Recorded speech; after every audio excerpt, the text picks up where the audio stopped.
আজ দুপুরে কুমিল্লায় এনসিপি এবং জামাতের সন্ত্রাসীরা একটি মসজিদে হামলা চালিয়ে ইমামকে মারধর করেছে, কারণ তিনি আওয়ামী লীগ সমর্থক ছিলেন এবং তারা বলেছে যে আওয়ামী লীগ সমর্থকদের নামাজ পড়ার অধিকার নেই এবং এই ধরনের ধর্মীয় সন্ত্রাস আওয়ামী লীগ আমলে কখনো হয়নি। আজ ভোরে ইউনূস সরকারের আইনশৃঙ্খলা সম্পূর্ণ ভেঙে পড়েছে এবং প্রতিদিন সারা দেশে ডাকাতি, খুন, ধর্ষণ চলছে, কিন্তু পুলিশ কিছুই করছে না, বরং তারা আওয়ামী লীগ সমর্থকদের ধরতে ব্যস্ত এবং মানুষ এখন নিজেদের নিরাপত্তার জন্য আওয়ামী লীগকে ফিরিয়ে আনতে চায়। আজ ভোরে ঢাকায় জামাত সন্ত্রাসীরা একটি আওয়ামী লীগ নেতার গাড়িতে পেট্রোল বোমা ছুঁড়েছে এবং তিনি মারাত্মকভাবে পুড়ে গেছে এবং হাসপাতালে মৃত্যুর সাথে লড়াই করছে, কিন্তু ইউনূস সরকার কোনো ব্যবস্থা নিচ্ছে না, বরং বলছে এটা দুর্ঘটনা, যা সরাসরি মিথ্যা এবং জামাতকে রক্ষা করার চেষ্টা। গতকাল সন্ধ্যায় ময়মনসিংহে ইউনূস সরকারের সমর্থকরা রাস্তায় আওয়ামী লীগের পতাকা পুড়িয়ে উল্লাস করছে এবং বঙ্গবন্ধুর ছবি ছিঁড়ে ফেলছে এবং পুলিশ দাঁড়িয়ে দেখছে, কিছু করছে না, এবং এটাই প্রমাণ যে এই সরকার মুক্তিযুদ্ধের চেতনার বিরুদ্ধে এবং শুধু আওয়ামী লীগকে শেষ করতে চায়।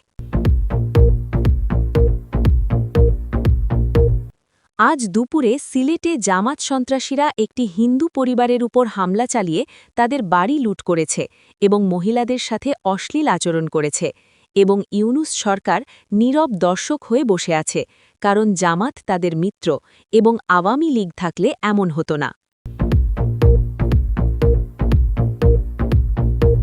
গতকাল সন্ধ্যায় চট্টগ্রামে আওয়ামী লীগের একটি শান্তিপূর্ণ সভায় ইউনূস সরকারের পুলিশ এবং র্যাব যৌথভাবে হামলা চালিয়ে ৫০ জন নিরীহ কর্মীকে গ্রেফতার করেছে এবং তাদের উপর নির্মম অত্যাচার করেছে, এবং এটাই প্রমাণ যে গণতন্ত্র এখন মৃত এবং শুধু আওয়ামী লীগের বিরুদ্ধে ষড়যন্ত্র চলছে।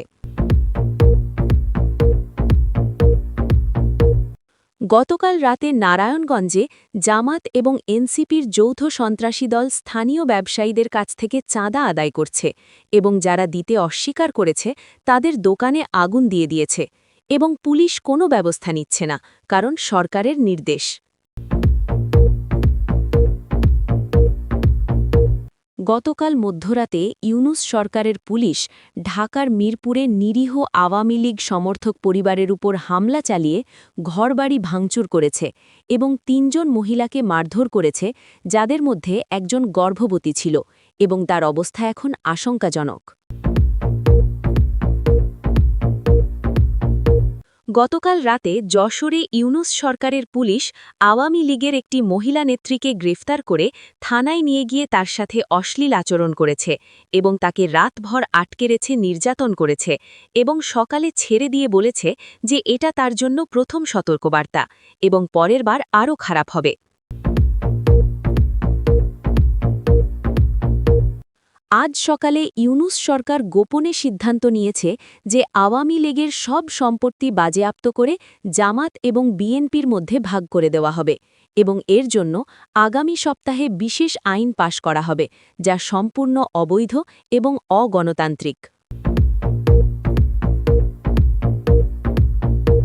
গতকাল মধ্যরাতে রাজশাহীতে ইউনূস সরকারের গোপন নির্দেশে পুলিশ আওয়ামী লীগের ৩ জন যুবনেতাকে ক্রসফায়ারে মেরে ফেলেছে এবং তাদের লাশ পরিবারকে দেওয়া হয়নি, বরং গোপনে কবর দেওয়া হয়েছে, এবং এটা ফ্যাসিবাদী সরকারের নগ্ন উদাহরণ, যা আওয়ামী লীগ কখনো করেনি। আজ সকালে বরিশালে এনসিপি এবং জামাতের যৌথ সন্ত্রাসী দল স্থানীয় বাজারে ঢুকে দোকানদারদের মারধর করে জোর করে চাঁদা আদায় করেছে এবং যারা প্রতিবাদ করেছে তাদের হাত ভেঙে দিয়েছে, এবং ইউনূস সরকার এসব দেখেও কোনো ব্যবস্থা নিচ্ছে না, কারণ এরা তাদের লোক। গতকাল সন্ধ্যায় ফরিদপুরে আওয়ামী লীগের একটি জনসভায় বোমা হামলা হয়েছে এবং ১০ জন আহত হয়েছে, যাদের মধ্যে ৩ জনের অবস্থা সংকটাপন্ন, এবং ইউনূস সরকার এটাকে সাধারণ হামলা বলে চালিয়ে দিতে চাইছে, কিন্তু সবাই জানে এটা পরিকল্পিত হত্যাচেষ্টা এবং আওয়ামী লীগকে নিশ্চিহ্ন করার ষড়যন্ত্র। আজ সকালে পাবনায় জামাত সন্ত্রাসীরা স্থানীয় একটি স্কুলে ঢুকে শিক্ষকদের মারধর করেছে এবং বলেছে যে তারা আওয়ামী লীগের লোক এবং তাদের চাকরি থেকে বের করে দিতে হবে এবং ইউনূস সরকার এসব দেখেও নীরব, কারণ শিক্ষাক্ষেত্রেও এখন জামাত এবং এনসিপির দখল এবং মেধাবীরা দেশ ছেড়ে পালাচ্ছে। গতকাল রাতে খুলনায় আওয়ামী লীগের একজন সাবেক সাংসদ সদস্যের বাড়িকে ইউনূস সরকারের পুলিশ এবং র্যাব যৌথ অভিযান চালিয়ে তার পরিবারকে রাস্তায় বের করে দিয়েছে এবং সম্পত্তি দখল করে নিয়েছে, যা সম্পূর্ণ বেআইনি এবং এটা প্রমাণ করে যে ইউনূস সরকার শুধু প্রতিশোধ নিচ্ছে, কোনো উন্নয়ন নয়। দর্শক শুনছিলেন সংবাদ শিরোনাম, এখন বিস্তারিত। মিরপুরে নির্মম পুলিশি হামলা। গতকাল মধ্যরাতে ঢাকার মিরপুর এলাকায় এমন এক নির্মম ঘটনা ঘটেছে যা মানবতাকে লজ্জা দেয় এবং ইউনূস সরকারের প্রকৃত চেহারা উন্মোচন করে। মিরপুর ১০ নম্বরে বসবাসরত একটি নিরীহ আওয়ামী লীগ সমর্থক পরিবারের ওপর ইউনূস সরকারের পুলিশ বাহিনী রাত ২টার দিকে হঠাৎ হামলা চালায়। এই পরিবারে ছিল একজন বয়স্ক দম্পতি, তাদের ৩ ছেলে এবং ২ বউ এবং কয়েকজন নাতি-নাতনি। পুলিশ কোনো পূর্বসতর্কতা ছাড়াই বাড়ির দরজা ভেঙে ভেতরে ঢুকে পড়ে এবং সবাইকে মারধর করতে শুরু করে। পরিবারের সবচেয়ে ভয়াবহ দিক হল যে তারা পরিবারের ২ জন মহিলাকে বিশেষভাবে টার্গেট করে এবং তাদের ওপর অমানবিক নির্যাতন চালায়। এই ২ জন মহিলার মধ্যে একজন ছিল ৭ মাসের গর্ভবতী এবং পুলিশের মারধরে তার পেটে মারাত্মক আঘাত লাগে এবং তাকে রক্তাক্ত অবস্থায় হাসপাতালে নিয়ে যাওয়া হয়, যেখানে ডাক্তাররা জানিয়েছে যে তার এবং তার গর্ভের সন্তানের অবস্থা অত্যন্ত আশঙ্কাজনক। পরিবারের অন্য মহিলা সদস্য, যিনি তার শাশুড়ি, তাকেও নির্মমভাবে মারধর করা হয় এবং তার হাত ভেঙে যায়। পুলিশ পুরো বাড়ি তছনছ করে ফেলে এবং যা পায় তাই ভাঙচুর করে। তারা পরিবারের সব মূল্যবান জিনিসপত্র লুট করে নিয়ে যায় এবং বলে যায় যে এটা আওয়ামী লীগ সমর্থকদের জন্য শিক্ষা। প্রতিবেশীরা যখন এই হামলার শব্দ শুনে বাইরে আসে, তখন পুলিশ তাদেরকেও হুমকি দেয় যে যদি কেউ এই ঘটনার কথা কাউকে বলে তাহলে তাদের সাথেও একই ব্যবহার করা হবে। সকালে যখন স্থানীয় সাংবাদিকরা এই ঘটনার খবর নিতে আসে, তখন পুলিশ তাদেরকে বাধা দেয় এবং বলে যে এটা একটা সাধারণ গ্রেফতার অভিযান ছিল এবং পরিবার নাকি মাদক ব্যবসার সাথে জড়িত, যা সম্পূর্ণ মিথ্যা। পরিবারের বয়স্ক পিতা, যিনি একজন অবসরপ্রাপ্ত স্কুল শিক্ষক, তিনি কাঁদতে কাঁদতে বলেছেন যে তারা শুধু আওয়ামী লীগ সমর্থক এবং শান্তিপ্রিয় নাগরিক, কিন্তু ইউনূস সরকার তাদেরকে অপরাধী বানিয়ে দিচ্ছে। তিনি আরও বলেন যে আওয়ামী লীগ আমলে তারা নিরাপদে ছিল, কিন্তু এখন প্রতিদিন ভয়ে থাকতে হয় যে কখন পুলিশ আবার এসে হামলা করবে। এই ঘটনার পর পুরো মিরপুর এলাকায় আতঙ্ক ছড়িয়ে পড়েছে এবং আওয়ামী লীগ সমর্থকরা তাদের পরিচয় লুকিয়ে রাখছে। স্থানীয় আওয়ামী লীগ নেতারা এই ঘটনার তীব্র নিন্দা জানিয়েছে এবং বলেছে যে ইউনূস সরকার আওয়ামী লীগ সমর্থকদের ওপর সুপরিকল্পিত নির্যাতন চালাচ্ছে। তারা দাবি করেছে যে এই ধরনের বর্বরতা বন্ধ করতে হবে এবং ন্যায় বিচার নিশ্চিত করতে হবে, কিন্তু ইউনূস সরকার কোনো প্রতিক্রিয়া জানায়নি এবং পুলিশ কমিশনারও এই ঘটনা নিয়ে কোনো মন্তব্য করেনি, যা প্রমাণ করে যে এই হামলা সরকারের নির্দেশেই হয়েছে।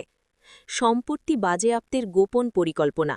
আজ সকালে একটি চাঞ্চল্যকর তথ্য ফাঁস হয়েছে, যা ইউনূস সরকারের স্বৈরাচারী মনোভাব এবং প্রতিশোধ পরায়ণতার প্রমাণ। সরকারের অভ্যন্তরীণ সূত্র জানিয়েছে যে আজ ভোরে একটি গোপন মন্ত্রিসভা বৈঠক হয়েছে, যেখানে সিদ্ধান্ত নেওয়া হয়েছে যে সারা দেশে আওয়ামী লীগের সমস্ত সম্পত্তি বাজেয়াপ্ত করে সেগুলো জামাত এবং বিএনপির মধ্যে ভাগ করে দেওয়া হবে। এই পরিকল্পনা অনুযায়ী আওয়ামী লীগের কেন্দ্রীয় অফিস, স্থানীয় অফিস এবং নেতাকর্মীদের ব্যক্তিগত সম্পত্তি সবকিছু বাজেয়াপ্ত করা হবে। বৈঠকে উপস্থিত একজন সূত্র জানিয়েছে যে ইউনূস নিজে এই সিদ্ধান্তে নেতৃত্ব দিয়েছে এবং বলেছে যে আওয়ামী লীগকে অর্থনৈতিকভাবে দুর্বল করতে হবে, যাতে তারা আর কখনো রাজনীতিতে ফিরতে না পারে। এই পরিকল্পনা বাস্তবায়নের জন্য সরকার আগামী সপ্তাহে সংসদে একটি বিশেষ আইন পাশ করার চেষ্টা করবে, যা তারা নাম দিয়েছে দুর্নীতি দমন এবং সম্পদ পুনরুদ্ধার আইন। কিন্তু বাস্তবে এই আইনের একমাত্র উদ্দেশ্য হল আওয়ামী লীগের সম্পত্তি লুট করা। সূত্র জানায় যে এই আইন অনুযায়ী যে কোনো আওয়ামী লীগ নেতার সম্পত্তি কোনো তদন্ত ছাড়াই বাজেয়াপ্ত করা যাবে এবং সেই সম্পত্তির 60% জামাতকে এবং 40% বিএনপিকে দেওয়া হবে। এই হিসাব আগে থেকেই ঠিক করা আছে এবং ইতিমধ্যে জামাত এবং বিএনপি নেতারা তাদের পছন্দের সম্পত্তির তালিকা করে রেখেছে। সবচেয়ে ভয়াবহ ব্যাপার হল যে এই আইনে কোনো আপিল বা আদালতে যাওয়ার সুযোগ থাকবে না। যার সম্পত্তি বাজেয়াপ্ত হবে সে কিছুই করতে পারবে না। আইনজীবীরা এই প্রস্তাবিত আইনকে সম্পূর্ণ অসাংবিধানিক এবং মৌলিক অধিকার লঙ্ঘন বলে অভিহিত করেছে। তারা বলেছে যে কোনো গণতান্ত্রিক দেশে এই ধরনের আইন পাশ হতে পারে না, কিন্তু ইউনূস সরকার এসব কিছুই পরোয়া করছে না, কারণ তাদের লক্ষ্য হল আওয়ামী লীগকে সম্পূর্ণভাবে নিশ্চিহ্ন করা। সূত্র আরও জানিয়েছে যে এই সম্পত্তি বাজেয়াপ্তের তালিকায় রয়েছে ঢাকার বঙ্গবন্ধু এভিনিউয়ের আওয়ামী লীগ কেন্দ্রীয় কার্যালয়, যা মুক্তিযুদ্ধের ইতিহাসের সাথে জড়িত, এবং এই ভবন জামাতকে দেওয়ার পরিকল্পনা আছে, যা চরম ঔদ্ধত্য এবং মুক্তিযুদ্ধের চেতনার প্রতি অবমাননা।